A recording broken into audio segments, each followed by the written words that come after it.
Yeah, that's right. Our water actually froze last night. It shouldn't be froze too long, but what I'm gonna do is our water setup.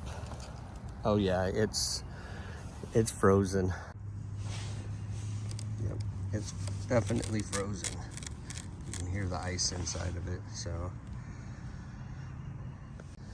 So what I'm gonna do is I'm gonna go ahead and open our water compartment, and I'm gonna switch our water over.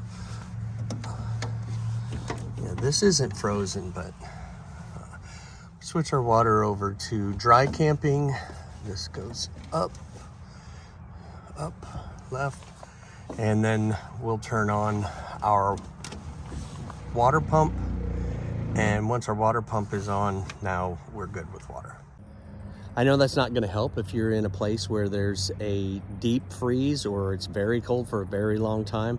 We're only expected to be cold until probably about 9 a.m.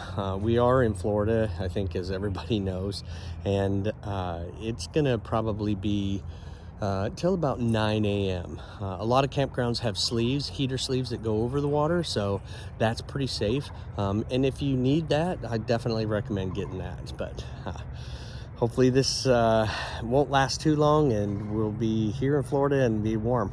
Thanks.